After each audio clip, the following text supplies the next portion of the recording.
Welcome back to part 2 of our interview with AMA Pro Daytona Sportbike racer Melissa Paris. With race number 1 under her belt, it is clear to Melissa what she now needs to do: compete. But the realities of becoming a motorcycle racer can be harsh. My first couple years of racing were pretty rough. Like, I was on such a budget, you know, and I was getting advice from anybody that would give it to me, which is something that, you know, if I could do it over again, I might have been a little bit more selective about who I listened to. And, you know, I mentioned that I used to ride a lot, and probably I would have been better served to have ridden less and on better equipment. So my bike was pretty ratty. I was the one trying to maintain it myself. You know, I was riding on one set of tires like a couple weekends in a row, like, and I got really down on myself because I'm like, I don't understand why these other people are getting faster than I am. Like, I kind of hit this wall on the 600.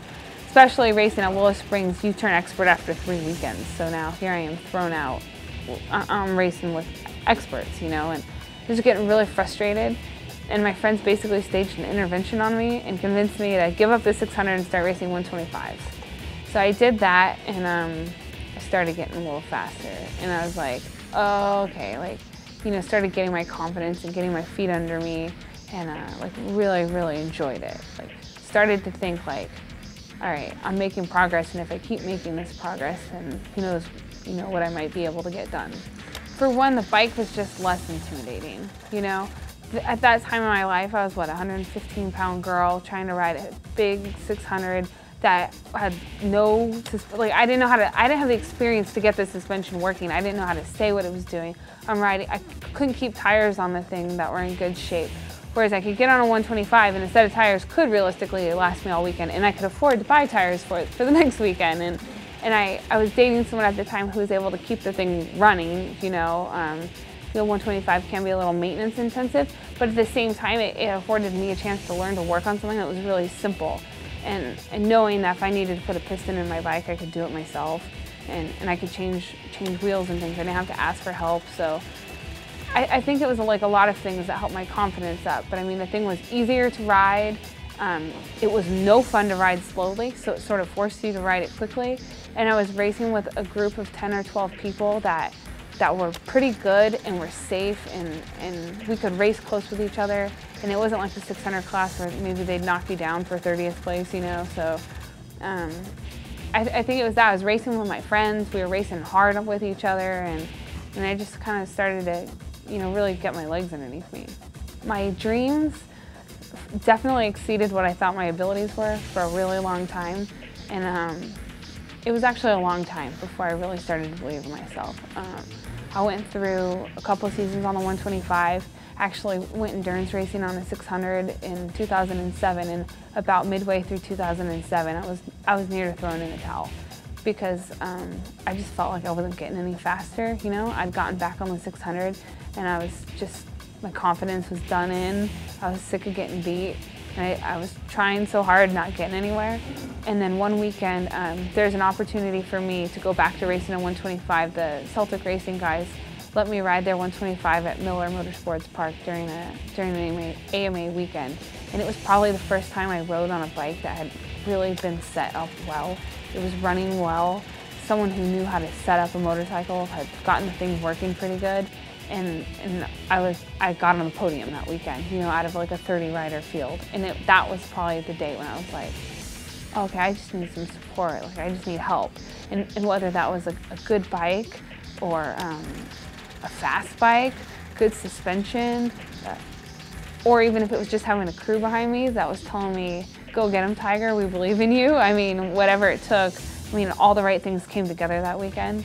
And then I think that's what really got me going. And after that is when I did a season racing 250. I did 2 seasons on the 250, and I think that really, I spent 2 years racing for wins, and that was kind of, I think, what got my confidence going. I think part of the problem on the 600 was that, like, my head was just done in, you know. I'd been beaten so many times, and something I still talk about is when you can see the front, you're willing to stick your neck out there.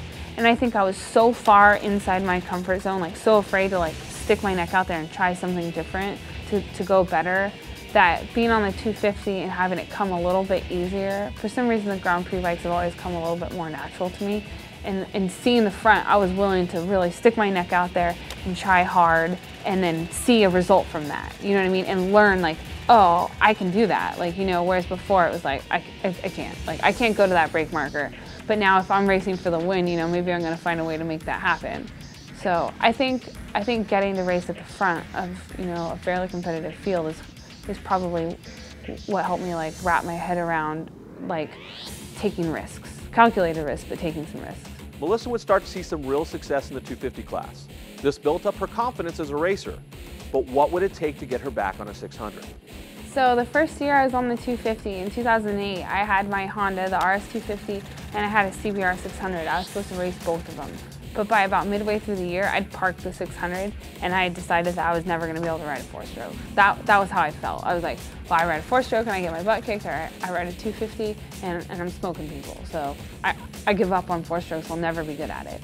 And at the end of the year, my mechanic was like, I don't believe that. He's like, I just think you're struggling on that bike. Let me build you something different.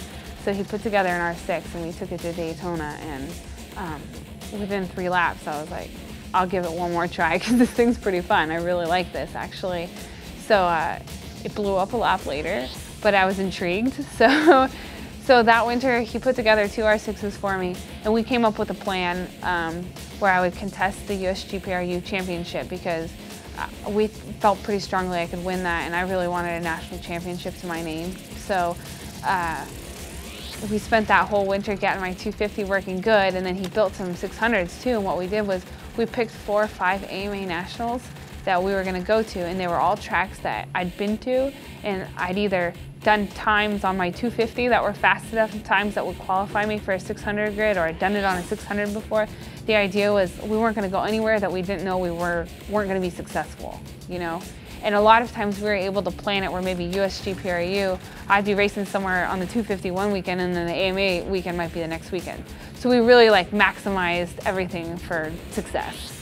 And it was just like a pretty phenomenal year. Like, you know, we went to Daytona and I finished like 21st or something, like highest placing woman in the Daytona 200. And honestly, like leaving there was kind of like bittersweet because I had no idea what to expect going into it. But then afterwards I'm like, oh, if I hadn't done this, I would have been farther up. If I hadn't done that, I'd have been farther up.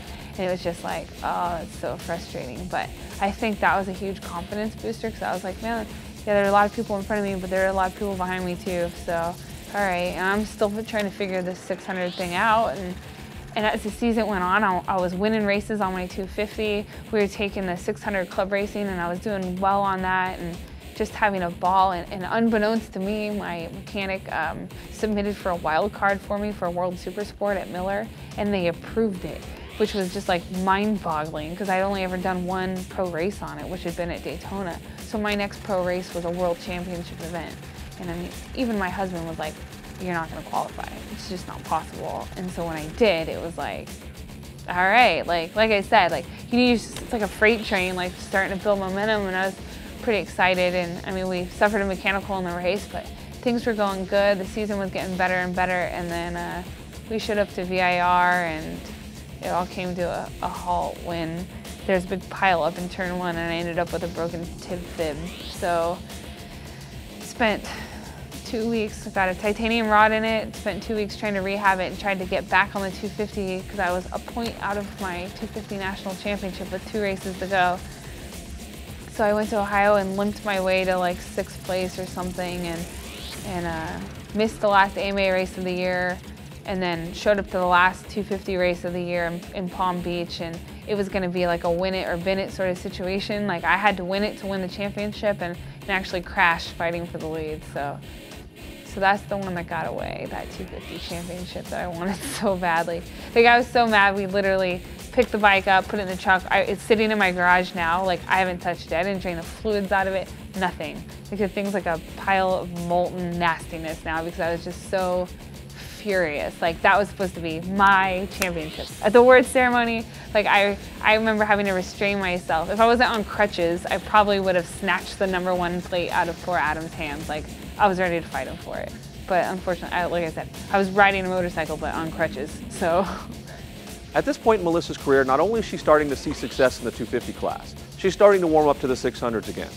Coming up in part 3 of our interview, we find out more about Melissa's husband's influence on her racing and her plans for the future. All that and more coming up on Cycle Sports TV.